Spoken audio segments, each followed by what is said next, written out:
We're going to talk about distressed properties, how we can help homeowners who are facing situations in which their mortgages might not add up to their home's values. How can you avoid foreclosure? What can you do in a situation like that? What are your options? Because so many people are facing situations very much that they're having to deal with and some tough decisions. And we're going to find out some information tonight in the first half hour of the show that may help you or someone you know in that situation. Let me introduce the expert panel that we have with us for the first portion of the program this evening. Jared Hokanson from RE/MAX Platinum, veteran of our radio show and the last TV show. Welcome back, Jared. Thank you. Appreciate that. Glad to be here. Jared is one of the leading experts in distressed properties in our Rogue Valley, and he's going to bring some great information to it tonight. We're talking about homes that are facing a short sale or potentially a foreclosure. And the first and foremost message that has come out in our previous discussions of this topic has been for people to get help and get some consultation. I think wherever you're at, you can maybe see on the horizon that there's trouble brewing and your numbers are not going to crunch as you would like them to.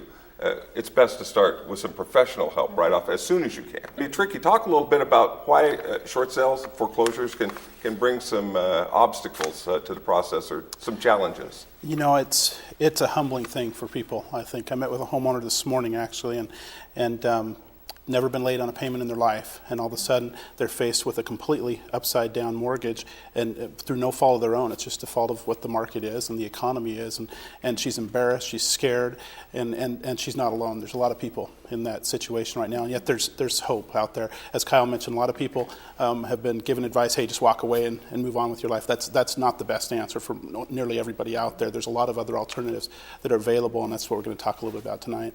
So we've got short sales, we've got loan modifications, and then, of course, foreclosure. Foreclosure is the alternative you want to avoid. And why do you want to avoid that? Well, it affects your credit for a period of about 7 years time, and it also affects many times your ability to get a job in a security type position with the U.S. government, with some of the other bodies that do background checks and what have you, which I guess almost everybody does now. So the consequences of a short sale, we've seen people start getting back into the home buying process within 18 to 24 months. Wow. So that's a pretty good deal.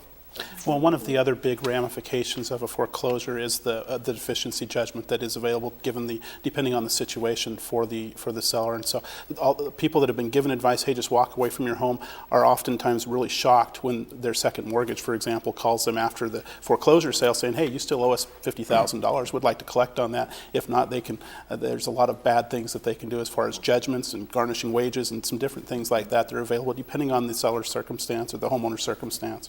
So the worst thing to do is just quit payments, quit corresponding, pack up your stuff and go.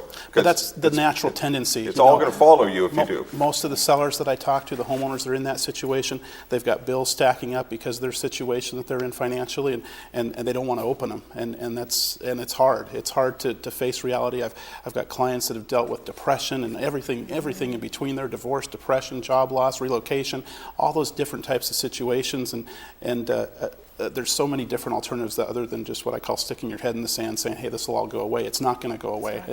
It's important to face it and do what you can to try and make the best of a bad situation. Be proactive. Right. Exactly. And get professional help as soon as you can. Yeah, Exactly. the professionals. And that's the big piece is what kind of what Jared said. So many people, when they get into that trouble, they just want to bury it and they want it to go away.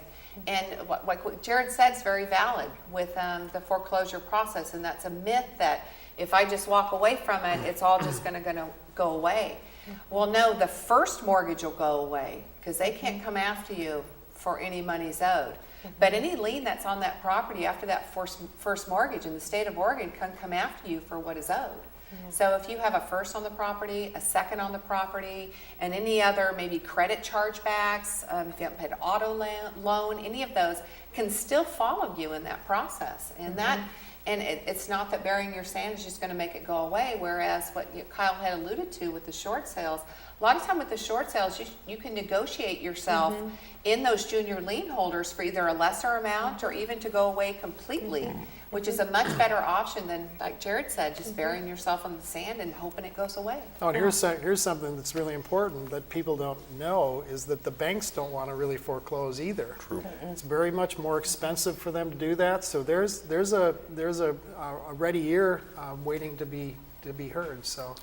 A lot of the homeowners that I talk to don't believe that, what Kyle just said there. They sure seem to want to foreclose. They won't take my money. They won't work with me at all on a loan modification and different things like that, and that's not the case. It's been said that $50,000 to $70,000 is spent by a lender when they foreclose on a property. Right. That's a lot of money, even for big multi-billion-dollar companies for those to foreclose, and that's not what they want to do. There's a lot of other alternatives that are out there. Within the current marketplace has nothing to do with what the loan amount is. Right. Exactly, and we see that over and over again. We've seen many banks take less than half of what they're owed because that's the nature of the market that we're in right now.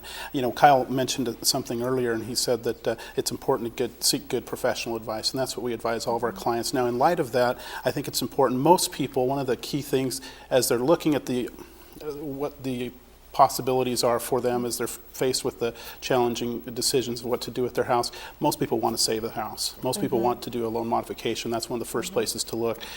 The Attorney General of the state of Oregon has come out and said, hey, you don't need to pay somebody to do that.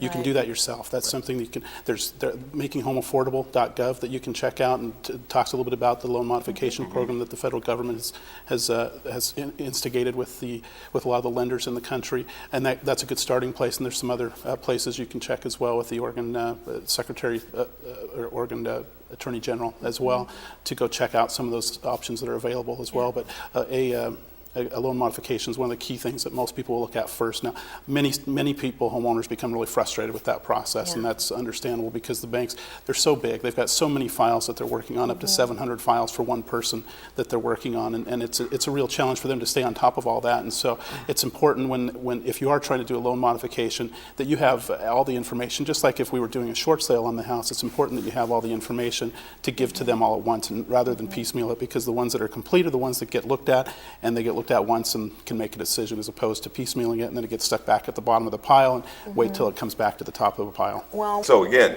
reiterate to people, don't wait. Don't wait for the circumstances or time to pass. Get in touch with one of these professionals that can at the very least give you some good consultation and guidance as to what your options might be and what you might be able to do to save your home, to get out of it, to avoid foreclosure, or your best options, your best way out.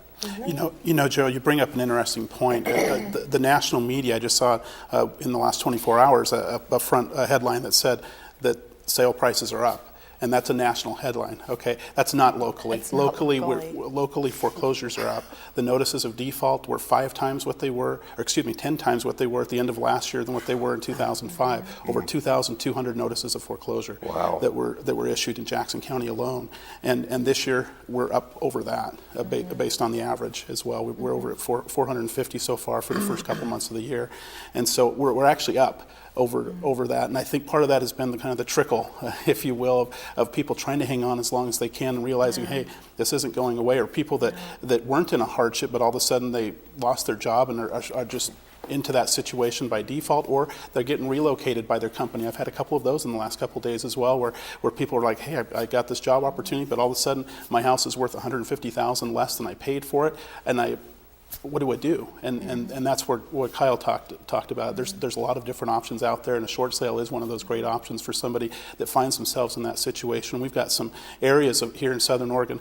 Over 80% of the homes that are closing are either bank-owned foreclosures, also called REOs, or short sales. 80% in one city here in Southern Oregon. Others are well over 50%, 50, 65, 80, 75%. Several different communities here along Southern Oregon, Rogue Valley. And so it's important that, hey, just because you're in a situation that finds yourself in an upside-down mortgage, you're not alone, and there's a lot of other alternatives out there than just walk away. Yeah. My point being is that there's a lot of different programs that are coming out on an ongoing basis, and so it's important that when people are getting advice, make sure they're getting current advice, because it's changing on a weekly basis as well. And so I talked to someone earlier in the week that said, hey, well, I'm thinking about doing a short sale on my house, and I'm talking to this one person. I'm like, well, just asking questions as far as how detailed they knew it. Well, I don't know, and it's kind of like if you got a heart problem, what doctor do you go see? The podiatrist? No. No, you're going to go see the cardiologist, exactly. And real estate there's a lot of different aspects of real estate, and short sales is one aspect that is really a definite niche that you want to make sure you've got somebody that really knows what they're doing and is involved with it on a daily basis.